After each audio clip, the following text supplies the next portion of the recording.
Hola a todos, muchas gracias por venir.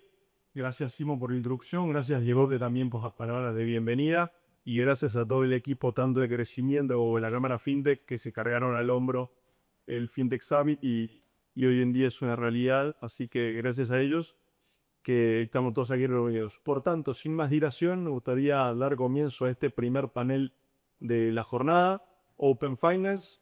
Como ya introduzco Simo, acá tenemos a dos expertos en la materia, representantes, uno de la Cámara FinTech, la principal gremia, si quiere, patronal de empresas FinTech de Argentina, y por otro lado Modo, que no hace falta tampoco que lo presente, así que con Mico y con Edu vamos a estar poniendo algunas cuestiones y conceptos básicos sobre la materia y sobre todo lo que está dando que hablar en las últimas semanas y meses en función de la iniciativa que ha largado el Banco Central y las mesas de laburo que está llevando en ese sentido. Por tanto, y para arrancar, para cualquiera de los dos, Nico, Edu, Nico, ¿cómo definirían ustedes al Open Finance y qué podemos decir respecto a su diferenciación respecto a un concepto más acotado como puede ser el Open Banking?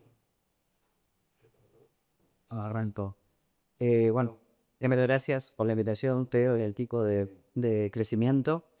Eh, Open Banking nace como, como una idea de que estaba bueno que las instituciones financieras compartieran los datos de sus clientes entre sí, como una forma de generar más competencia, que tuvieran mayores posibilidades de crear productos y servicios más customizados para los clientes.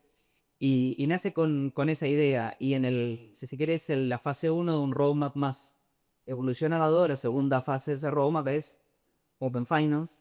Ya no solo compartir la data entre entidades financieras, es decir, bancos, sino sumar a todo el ecosistema financiero. En nuestro caso, en Argentina serían a las ALICs, a las aseguradoras. Y la tercera fase de ese roadmap es Open Data, donde ya salís del mundo financiero y empezás a incorporar a todos los actores que tienen data relevante para los servicios. Y ahí puedes entrar a las utilities, o sea, los servicios públicos, entidades gubernamentales que tengan información de los clientes, eso es muy importante. Sobre todo en nuestro caso en Argentina, donde el Estado tiene mucha información producto de los múltiples regímenes y normativos también. Eso, si se quiere, conceptualmente es un mismo producto, si se quiere, con un roadmap de 3 fases. Entendido. Y en ese sentido creo que ha habido bastantes avances en los últimos meses, como mencionaba anteriormente, en Argentina en función del stance del gobierno nacional, del gobierno estatal en particular, y abrir mesas de trabajo para avanzar hacia un modelo de este tipo. Para quien tal vez no está tanto en el detalle o en el día a día, ¿cuáles han sido estos avances regulatorios? ¿Qué antecedentes tenemos? ¿En qué estado estamos hoy? Si quieres, arranco con esa. Creo que Argentina tiene como un mix de como bits and bytes de cosas que todavía no terminan de estar enteramente conectados. E incluso hay algunas iniciativas de lo privado eh, asociadas a la idea o para que de alguna forma u otra modo como billetera es una billetera que nace como Open Banking en el sentido de que dentro de la aplicación de modo, no de las aplicaciones bancarias, pero sí de la aplicación de modo, vos podés conectar distintas cuentas, ver saldos o ver información transaccional de distintos emisores. Entonces, hay una parte que viene quizás desde la iniciativa privada y acuerdos bilaterales que se forman entre distintos players, que es algo muy típico de algunos regímenes, ¿no? De los regímenes que son causados netamente por la regulación del regulador y regímenes que van construyendo a partir de acuerdos públicos, de acuerdos privados entre partes. Y después cuando nos vamos a la esfera de la regulación, eh, productos como iniciación de pagos, transferencias 3.0 o las transferencias, creo que que el producto que si bien no terminó despegando de la misma manera porque tenía un sustituto muy cercano, pero la idea de transferencias pool con consentimiento tácito o explícito, creo que es uno de los primeros avances concretos con una mirada de Open Banking. Al final del día no es más que vincular la cuenta de un tercero a través de dentro de la aplicación, dentro de una aplicación vía consentimiento del usuario y autenticación. Entonces creo que ese es el producto si se quiere, que hoy más se parece a un producto de Open Banking como lo hemos visto en otras partes del mundo. Falta ahora profundizar en cuáles son esos casos de uso que tiene sentido regular. No, coincide, si querés lo podés, para ir bien desde lo conceptual. Desde los casos de uso tenemos, como lo dijo Nico, mucho hecho en Argentina. Si se quiere, parte de la plataforma de Open Banking se hizo al mismo tiempo que se estaban haciendo los rieles de pago cuenta a cuenta en Europa. Y ahí tenemos una milla recorrida. Nada, todos usamos billeteras digitales, pagamos con QR, hacemos transferencias inmediatas, esa parte está recontra cubierta. Nosotros lo hicimos de una manera distinta, pero la funcionalidad es la misma. Y ahí es donde tenemos una misa recorrida. Eh, si te vas a la parte de lo que es la infraestructura que se montó en otros países, con infraestructura de tecnología para compartir datos, ahí en donde no tenemos tanto, no tenemos nada de hecho. Construidos sí tenemos mecanismos alternativamente de los cuales podemos compartir información, pero conceptualmente esa sería la diferencia en todo lo que es pagos, la posibilidad de hacer iniciación de pagos, o sea, pullar dinero de cuentas a través de una aplicación de un tercero, como podría ser Modo, o como en su momento hace años fue AN, que también tenía una funcionalidad similar.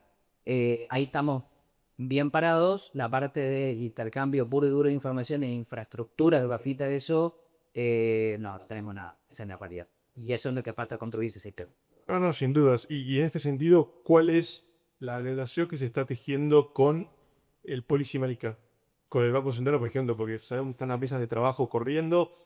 Ustedes son parte de estas mesas y entre lo que se pueda acotar, o en términos de regulación un poco, ¿qué es lo que anunció el Central hace un tiempo y qué podemos esperar de todo eso? Porque entendemos que todavía falta el dar fino en gran medida, todavía hay demasiado detalle sobre qué podemos esperar de un modelo de parques en Argentina. Ahí, si querés, te cuento que es la parte regulatoria para que todos lo tengamos a claro. Lo que salió fue un decreto presidencial que designó como autoridad de aplicación al Banco Central de lo que se llama el Sistema de Finanzas Abiertas, SFA, y le dio al central la capacidad de regular ese sistema, por lo tanto también de citar a las partes que tienen que estar, y algo súper interesante, establecieron que es el central y coordinador intergubernamental. O sea, no solamente, obviamente, Central tiene autoridad por sobre todos sus regulados, pero le asigna también la capacidad de accionar intergubernamentalmente con todas las reparticiones que se necesiten, que se integren, y son varias, para poder hacer funcionar un sistema de finanzas abiertas. Nada, después las mesas de trabajo parece que explican un poco los modelos que ha hecho Central en el pasado de llamar al sector privado para escuchar. Hacia adelante al menos no tengo muy claro dónde vamos a ir. No sé si... No, yo sí voy a entrar en mayores precisiones porque tampoco que tengo fuerza de completo hacia adelante. Yo creo que el regulador viene haciendo un trabajo exhaustivo desde hace un par de años, preparándose, expendiendo cuáles son los diferentes modelos, expendiendo las diferencias. Sabemos que ha viajado afuera, ha estado con conversaciones con reguladores. A mí me parece que cuando todos probablemente estemos de acuerdo con el principio detrás de Open Banking o Open Finance, está claro que mayor información seguro mejora la toma de decisiones y está claro que darle al usuario la potestad de administrar o decidir quién tiene acceso a la información es parte de construir sobre la libertad que tienen los usuarios, pero creo que la implementación debe que ser pragmáticos porque son... es decir, proyectos faraónicos de 5 años con roadmaps hiper complejos han mostrado que el trade-off o el beneficio marginal de la implementación de esos programas puede ser cuestionable. Y yo creo que el Banco Central ha ido recuperando todos esos feedbacks y la ventaja de la cual que gozamos como, si se quiere, industrialización tardía, es que podemos aprender de todas esas lecciones que hemos visto a lo largo de los distintos programas que han tratado de implementar. Y creo que el Central ha hecho en estos últimos, no se ha lanzado a hacer, sino que hace tiempo que viene estudiando el tema y creo que se ha venido preparando en esa línea, así que mi expectativa es que estén todas las lecciones aprendidas dentro del proceso que se viene para adelante.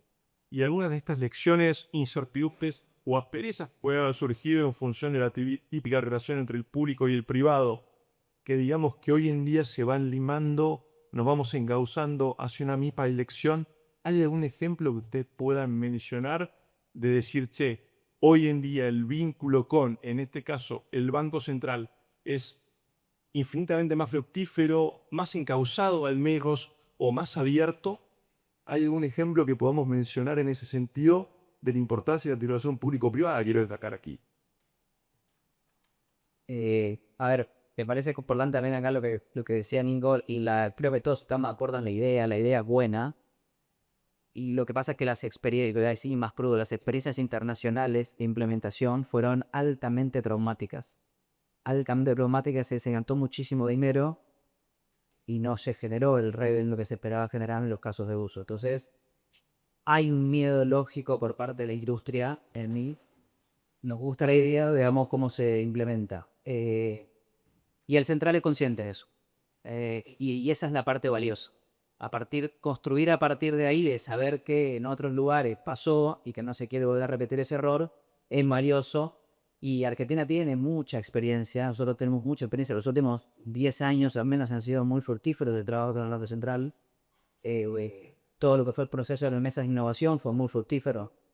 Dio lugar a CB corta, QR, interoperable, transferencia 3.0, ICHE, TEMIN, es decir, se crearon una serie de instrumentos muy potentes a partir del trabajo conjunto. Nosotros creemos que ese central repite, o sea, se repite a sí mismo y deberíamos sacar algo interesante y evitar lo que pasó en otro lugar.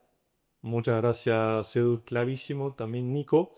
Y un poco yendo al modelo o yendo a la iniciativa, una iniciativa que pone el usuario en el centro de toda esta cuestión.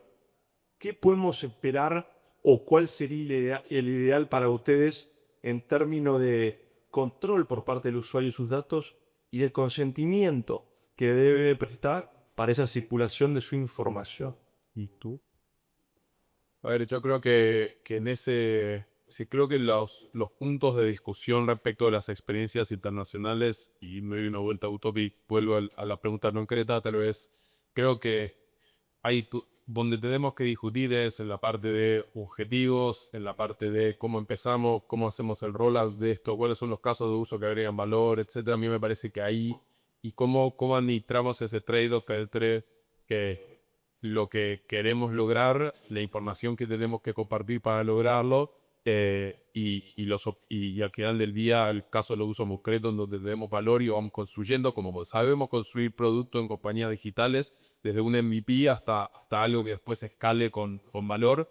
A mí me parece que desde el punto de vista de la seguridad y el consentimiento del usuario, sí hay un camino internacional recorrido relativamente exitoso. Es decir, yo creo que el usuario tiene que tener conocimiento de qué información está compartiendo. La información que comparta tiene que estar asociada a lo que la institución la recibe para hacer. Es decir, tiene que haber un principio de racionalidad en qué información pido, para qué es lo que la voy a utilizar. Y eso tiene que hacerse de la manera más segura posible. Hoy en día lo que tenemos es flujos de autenticación que pueden ser membrados. Entonces, por ejemplo, hoy en lo que tenemos en transferencias cool, la autenticación se da vía credenciales, que eso es muy friccionante, pero la autenticación vía productos como Actua aumenta significativamente el ratio de conversión a niveles cercanos al 80%. Entonces, creo que el playbook de cómo el usuario da consentimiento, autentica, o ese consentimiento se da en un contexto seguro, me parece que está bastante explorado, y por lo menos desde mi perspectiva está bastante claro, pero puede ser que Edu lo vea. No, coincido parcialmente. Coincido parcialmente. No, porque hay en el Mostra. De hecho, llegamos hoy con Diego de Brasil, que pudimos en. Seguro que estás un poco quemado. Pero Estamos, no, pero fuimos a trabajar. Estuvimos hablando con reguladores, justamente de los modelos de Open Finance, de todo el modelo de Open Finance de Brasil. Y 100% coincido que las tecnologías de autenticación e identificación están, pero vamos a un poco esto de la implementación, dependiendo cómo implementes el modelo de intercambio de datos y cómo apliques la tecnología puede ser más friccionante o menos friccionante. Y ahí hay un juego que no está tan bien resuelto en todos lados. En infraestructuras más complejas, la autenticación, o sea, la identificación del usuario posterior consentimiento tienden a ser difíciles de probar y se genera mucha rigidez. Y los que no sabíamos, algunos hashos, por el lado de los rubros a veces que se crean el mercado negras, básicamente. La conexión lineal no es la que más se utiliza, se apoyan en eso para justificar de dónde salen los datos, pero los datos salen por otro lado, por otro carril. O sea que 100% de la tecnología está, creo que se le puede dar una vueltita de tuerca interesante una vez que tenés definida más o menos la arquitectura del flujo de datos para que sea seguro, porque en eso separemos la parte tecnológica de la legal. En la parte legal no hay duda, solo tiene que tener el buen de los datos, tiene que poder controlarlos, tiene que ejercer un consentimiento, tiene que ser previo, tiene que ser expreso, tiene que ser bien informado, eso está claro. El tema es cómo lo implementás para que no sea una afección que desaliente el uso, ¿no? No, no, seguro. Ahora me llamas que estoy con Diego ahí en Finance Tomorrow en Brasil a principios de esta semana. Han mencionado bastante lo que es ejemplos internacionales, para bien y para mal, pero no nos hemos adentrado demasiado en esos. ¿Hay ejemplos que puedan mencionar tanto positivos como negativos de lo que no hay que hacer en pos de tomarlos como ejemplo aquí en el caso argentino? Bueno, a ver, te digo una vez, esto es recontraminado, obviamente. Yo creo que no hay un modelo perfecto para copiar. No lo encontramos, mapeamos desde la cámara, trabajamos un montón y mapeamos un montón de modelos en diferentes países y no tenemos uno que calce para copiarlo perfecto, sobre todo con la particularidad que tenemos acá en Argentina, donde ya tenemos de nuevo una milla recorrida en paros. Sí, parcialmente hay cositas interesantes en múltiples modelos. El tema es que tenemos que ver cómo los integramos para no hacer un tran de eso en algún momento. Yo sé que lo veo a Uber Payments como un producto de tecnología que tenés que desarrollar, que tenga una cierta lógica y no siempre, tenés que hacer siempre ese trade-off de hay alguna funcionalidad de Mindas que te gusta incorporar, pero por ahí no machean en el MVP, te complejiza el proyecto. Entonces, eh, te podés ir a un modelo como el de Singapur, donde tiene muchísima participación del sector privado y eso espectacular, está bueno. La inversión que hicieron, costo-beneficio, fue bastante buena. Empezaron a trabajar rápidamente el cross-border, que para la región, para esa región de Asia es altamente satisfactorio. Aparecieron un montón de empresas a construir servicios apificados, que eso también es como un indicador de que hubo interés en el producto. Si te querés ir del lado de la CIR, acá los vecinos lo que hicieron fueron en la TAM, lo que implementaron el producto de tecnología en infraestructura más rápido. Fueron 18 meses Open Banking, 30 y pico de meses Open Finance. Y si bien ahora están un poquito atentos al tema de cómo implementan el Real Digital, el DREX, porque no encuentran le tienen que montar sobre una blockchain, y eso acaba presumiendo les debe interesar, no encuentran una estructura de blockchain que les resuelva todos los trade-offs. Privacidad, escalabilidad, seguridad, no encuentran algo que les cierre y por eso lo están frenando un poco. Pero sí, si vas mirando país por país, Europa, por ejemplo, tiene un sistema espectacular de identificación de los clientes que le hizo bajar un montón el fraude en transacciones. Hay cosas lindas para copiar, que no pegaría como hermanos. Sí, yo para complementar creo que hay un tema o como decía Edu, es hacer un programa a la medida. Creo que qué cosas, desde mi opinión, son cosas que tenemos que estar atentos. Uno es a partir de casos de uso que agreguen valor, es decir, hay que salir a probarle a la industria, al usuario, de que esto tiene valor. Seguro lo tiene, pero como decía Edu, depende mucho de cómo se implementa. Entonces, desde mi punto de vista, roadmaps a 5 años, yo prefiero MVPs con impactos concretos, KPI claros, qué es lo que queremos hacer, indicadores de éxito, tanto primarios como decir cantidad de gente que se conecta, como secundarios, como decir cantidad de crédito que se da vía y uso de esta información, o directos e indirectos. Entonces, partir a casos de usos concretos, eh, estandarización, entonces, de la tecnología o de infraestructura. Creo que muchos, tanto Brasil como UK, las conexiones son uno a uno. Me parece que eso no tiene mucho sentido. Un sistema, sea que administración pública o administrado por los privados, en donde se resuelva la parte de infraestructura y de conectividad para hacerlo más eficiente y más efectivo. Creo que eso es un punto que tenemos que tener, del cual podemos aprender.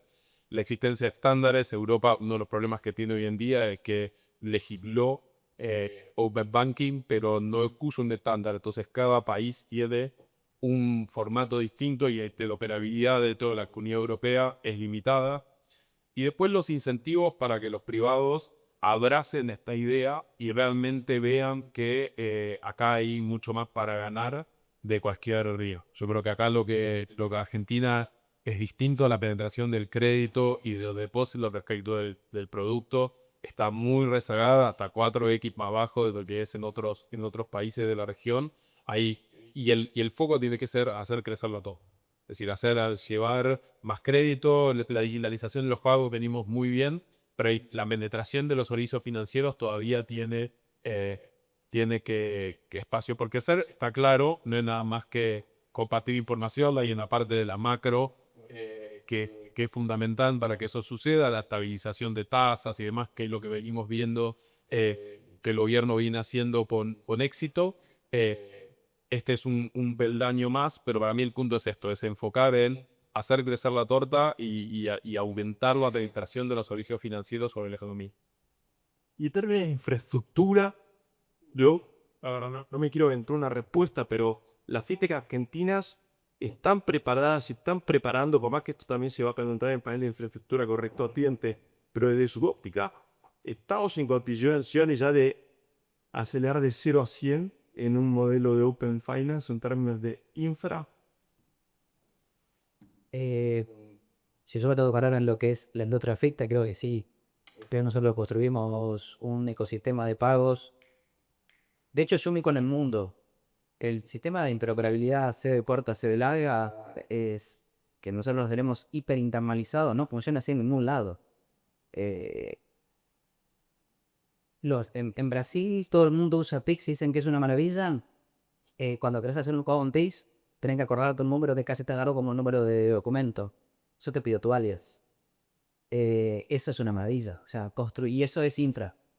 Eh, si hacer las cosas inteligentemente, puedes hacerlo más fácil. De hecho, me gusta siempre contar como anécdota que el alias, uno de los objetivos que tenía, o sea, uno de los objetivos que tenía con Open Banking históricamente era la portabilidad de la cuenta bancaria. Que a nivel infra es extremadamente complejo de implementar, pero es que enrutar de nuevo todos los sistemas de asignación de CDU. Reino Unido intentó hacerlo en 3 legislaciones distintas. La última es una legislación que da incentivos para hacer y la gente no lo usa. ¿Por qué? Porque es muy complejo. Nosotros creamos en áreas, a nadie importa el CDU. Se va a tu áreas y listo, y es una solución inteligente. Entonces, creo que sí, que se puede hacer, dependiendo obviamente de qué tipo de infra vas a construir. Creo que ahí está un poquito el desafío, es de volver a encontrar soluciones creativas, pero utilizando al máximo lo que tenemos, porque bueno, somos Argentina. Brasil construyó toda una infraestructura de mercado financiero para Pix, para Open Banking, para Open Finance, de varios millones de dólares que puso el sector público, puso el Banco Central y cada una de las empresas para poder implementarlo. Nosotros siempre tenemos que hacer más o menos y ahí es donde tenemos que trabajar.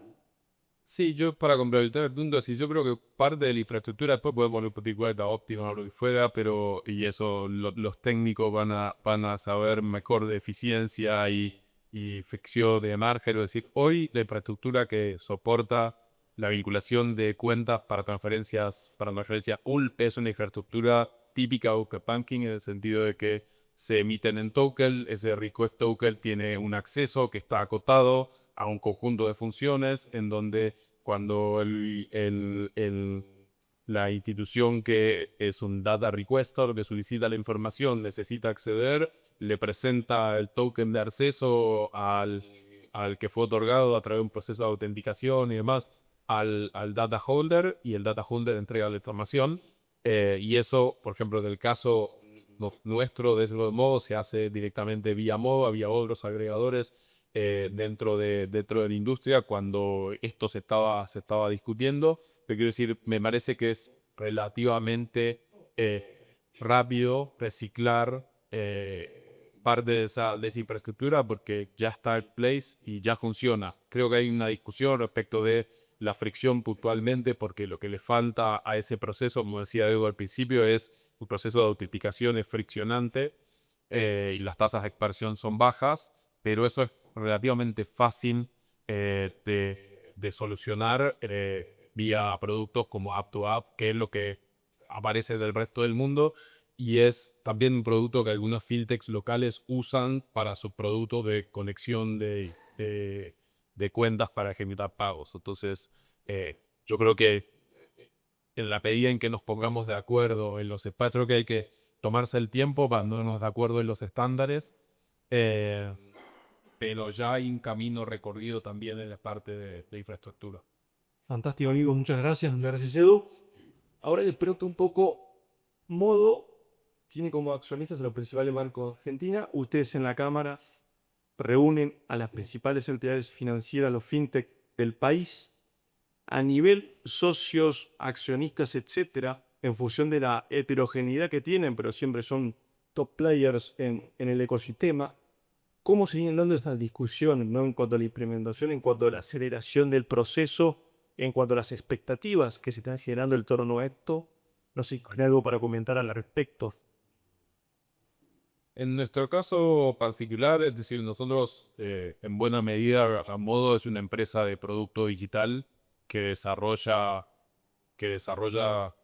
productos cuyo objetivo final es que los usuarios de nuestros clientes interactúen con su dinero de la manera más seamless y más conveniente posible. Ese es un poco nuestro objetivo y en ese contexto nuestra participación en lo que tiene que ver más como Open Banking está más asociada qué es lo que nosotros podemos hacer desde Modo como empresa de tecnología para soportar el desarrollo de una infraestructura que otra cosa. Entonces, a nosotros no, sí, como compañía estamos más alejados no somos data holders, porque de hecho nosotros no tenemos clientes, tenemos usuarios, los clientes son de nuestros clientes, entonces tampoco tenemos información de la cual seamos dueños, entonces no somos una parte, si se quiere, afectada en una manera por Open Banking o Open Finance, con data lo que fuera,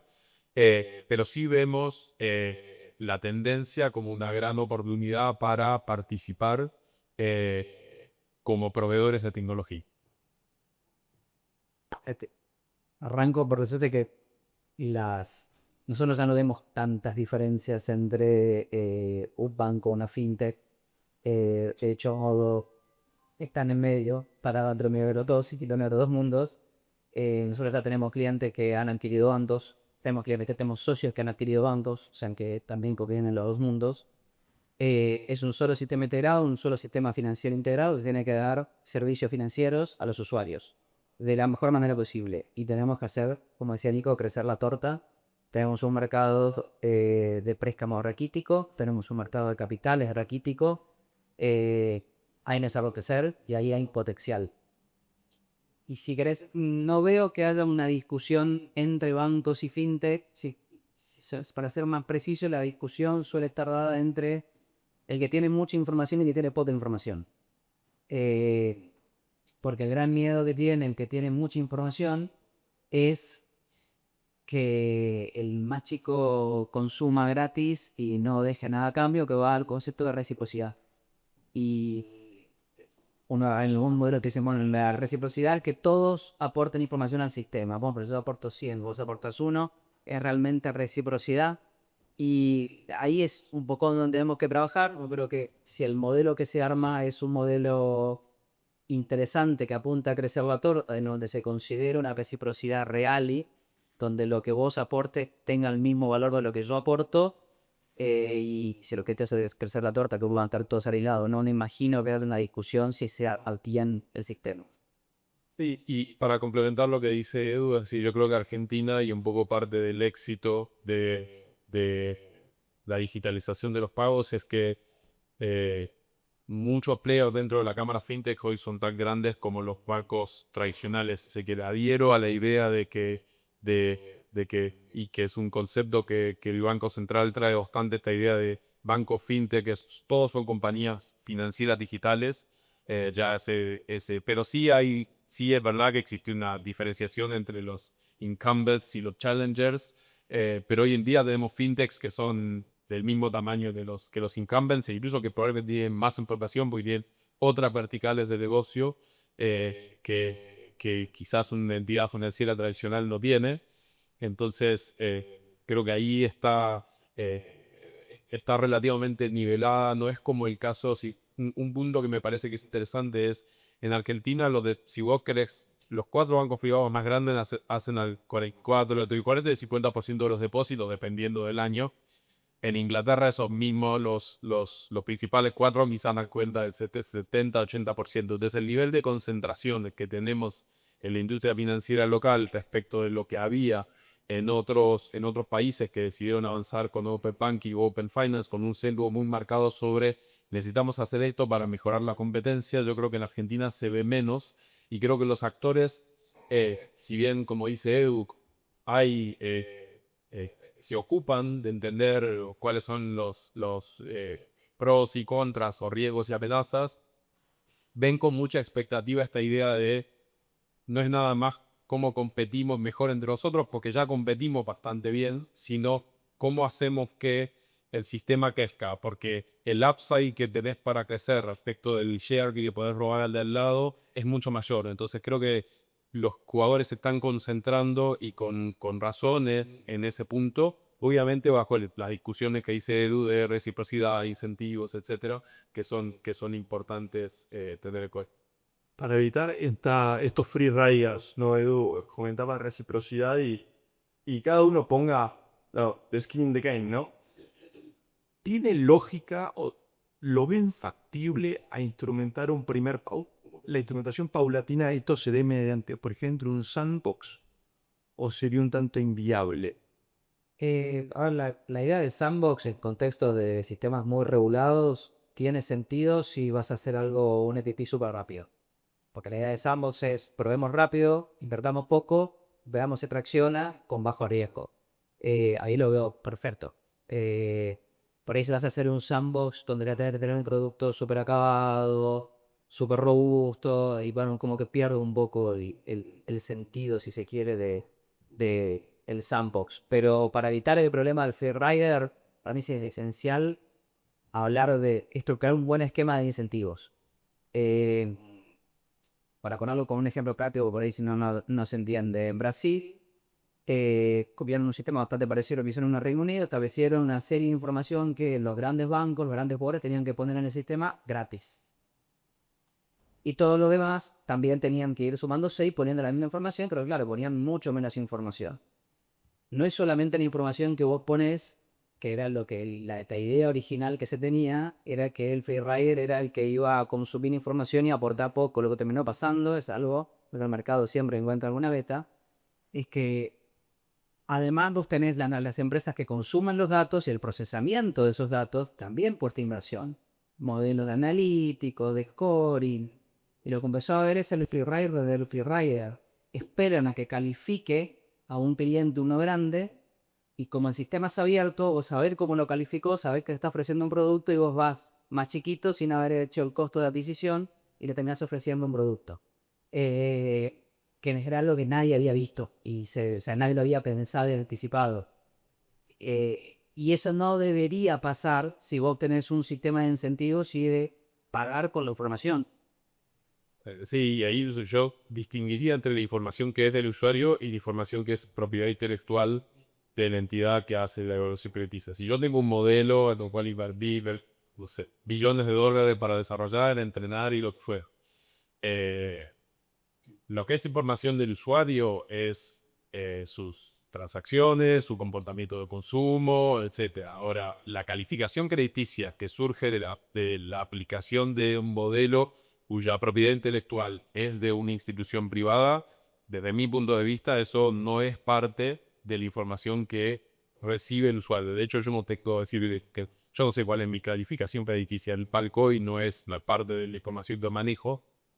Entonces, digo, no, o en banco, la entidad es fuerte, digo, entonces yo creo que ahí sí es importante hacer una distinción respecto de qué tipo de información se comparte. Y solamente para recordar lo que decía Edu, creo que es buscar qué información necesitamos, que quizás no necesariamente está nada más que en las entidades financieras. A ver, los modelos en general empezaron por los bancos, porque la mayor parte de los lugares en donde la regulación empezó por los bancos eran modelos muy concentrados, en donde había una asimetría de información muy marcada, y el regulador lo que quería es que esa asimetría de información se rompiera y hubiera incentivos o obligaciones a que esa información circulara para el beneficio del usuario.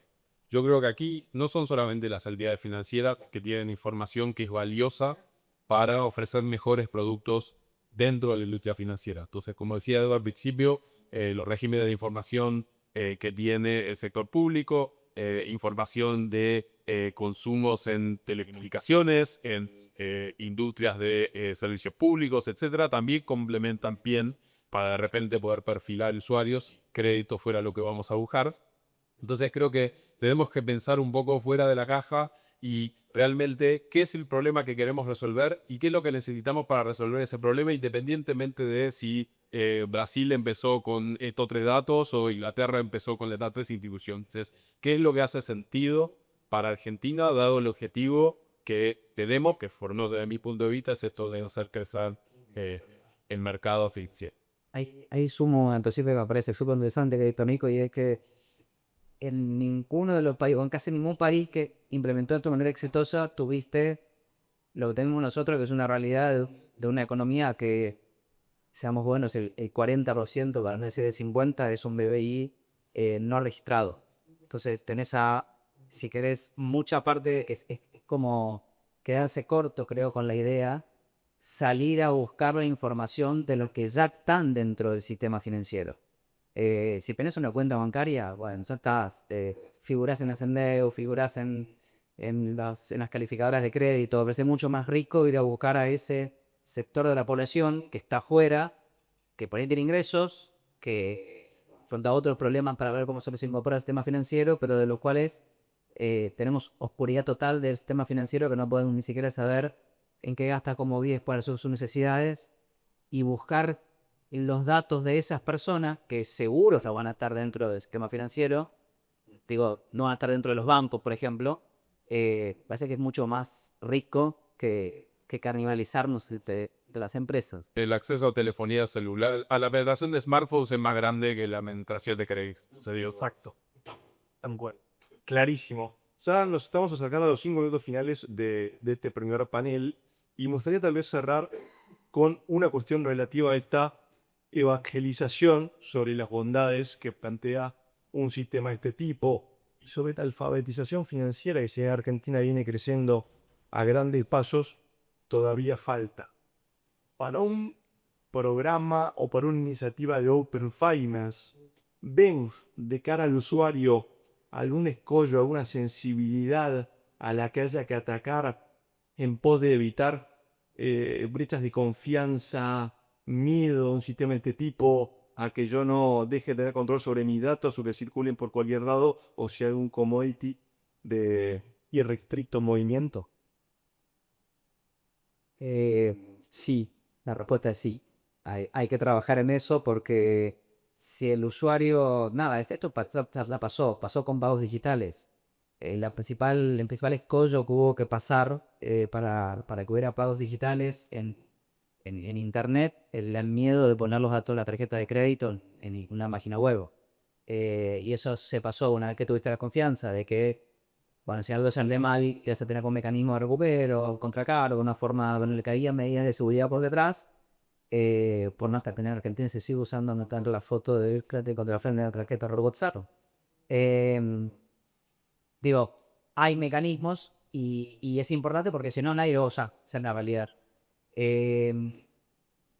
La contracara de eso es la fricción, ¿no? Una medida que va poniendo más capas de seguridad, va poniendo más capas de fricción y sí creo que la educación al consumidor es fundamental porque vos podés poner todas las capas de fricción que quieras, pero si el consumidor no conoce la barrera, si entrega el celular, que es la puerta de acceso generalmente a los estafadores, y sí, porque es muy complejo. De hecho, si querés, digámoslo algo de nuestras empresas. Todos creo que hemos pasado una vez un curso de capacitación en ciberseguridad en la empresa. Claramente el usuario tiene en su celular el poder de transaccionar muy fuerte. Tendría que entender cuáles son los riesgos o poder identificar las amenazas más en el mundo entero.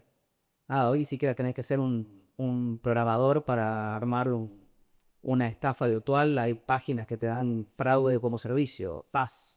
Que lo adopte es fundamental. Creo que también el tema de expectativa.